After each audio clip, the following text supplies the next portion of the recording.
بسم اللہ الرحمن الرحیم۔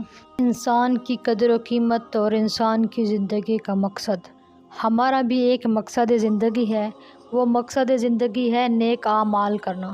اگر ہم نیک اعمال کرتے رہیں گے تو اللہ رب العزت کی نظر میں ہماری عزت رہے گی۔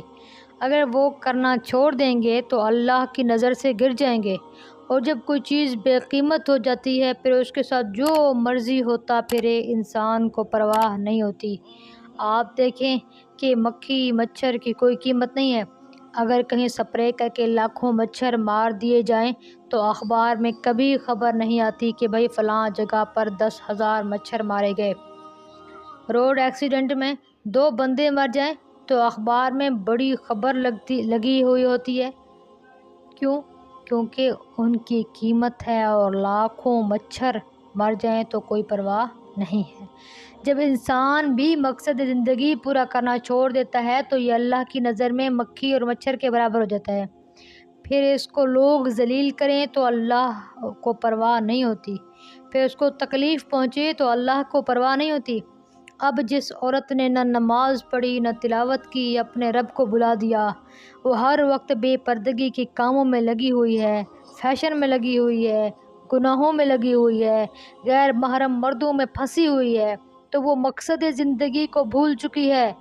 اب وہ دنیا میں جتنا مرضی ذلیل و خوار ہوتی پھرے، اللہ کو کوئی پرواہ نہیں ہے۔ اب چاہے جتنے مرضی گلے شکوے کرتی پھرے کہ خاوند نے تنگ کر رکھا ہے، ساس نے تنگ کر رکھا ہے، فلاں نے تنگ کر رکھا ہے۔ بھائی جب ہم مقصد زندگی کو پورا نہیں کریں گے تو اللہ رب العزت کی نظر میں بے قیمت بن جائیں گے۔ اب سوچنے کی بات یہ تو ہے کہ ہم کتنا مقصد کو پورا کرتے ہیں، اللہ کی نظر میں ہماری کیا قیمت ہے۔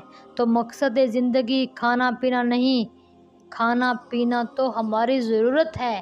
ہماری زندگی کا مقصد نیک اعمال کر کے ہمارے رب کو راضی کرنا ہے، اللہ سے کو راضی کرنا ہے۔ بہت ساری خواتین ہوتی ہیں جو اللہ تعالیٰ کے کام کرتی نہیں ہیں، پھر گلے شکوے کرتی ہیں کہ فلاں تنگ کر رہا ہے، فلاں تنگ کر رہا ہے۔ اگر ہم اللہ کے نیک بندے بن گئے نا تو سن لیجیے گا، میرے آقا صلی اللہ علیہ وسلم کا فرمان ہے کہ اللہ فرماتے ہیں من حارب لی ولی فقد آذنت لہ الحرب، کہ جو بھی بندہ میرے ولی سے جھگڑے گا نا، میرے اللہ کہتے ہیں میں خود اس سے اعلان جنگ کرتا ہوں۔ تو اللہ تعالیٰ اپنے ولی کے دفاع میں اس کے لیے اعلان جنگ کر رہے ہیں۔ سوچئے اگر ہم اللہ والے بن گئے، ہم نے اللہ کے حکموں کی پرواہ کی، ہم نے اللہ کو نیک کام کر کے راضی کرنے کی کوشش کی، ہماری ذمہ داری تو ہمارا رب لے لے گا۔ پھر کیا ضرورت ہے ہمیں دنیا کے کاموں میں پڑنے کی اور اپنے رب کو بھلانے کی۔ آئیے اس دنیا میں آنے کا ایک مقصد ہے، اور وہ مقصد ہے نیک اعمال کر کے اللہ کا فرما بردار بندہ بن جانا۔ آپ نے گھر کے اندر ایک نوکر رکھا تو مقصد یہ ہوتا ہے کہ وہ گھر کا کام کرے۔ اب اگر وہ کام ہی نہیں کرتا، نہ وقت پہ آتا ہے اور وقت سے پہلے چلا جاتا ہے، بغیر بتائے چھٹیاں کر لیتا ہے، کوئی ذمہ لگایا تو کام نہیں کرتا، تو آپ کبھی اس کو تنخواہ نہیں دیں گے اور اس کو کسی کام کے لیے بھی نہیں رکھیں گی۔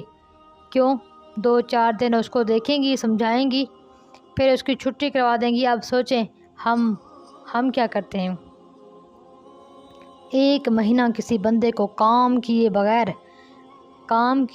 پیمنٹ تنخواہ دینے کے لیے تیار نہیں ہوتے، تو پروردگار عالم نے تو ہمیں پوری زندگی دی ہے کہ میری بندگی کرو، ہم بھول جاتے ہیں، ہمیں دنیا کے کاموں سے فرصت ہی نہیں ہوتی۔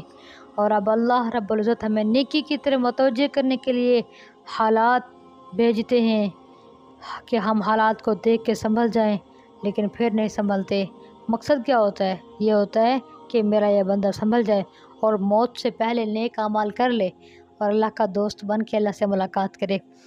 امید کرتی ہوں کہ میری چھوٹی چھوٹی باتیں آپ کی زندگی میں کہیں نہ کہیں بدلاؤ کا سبب بنیں گے۔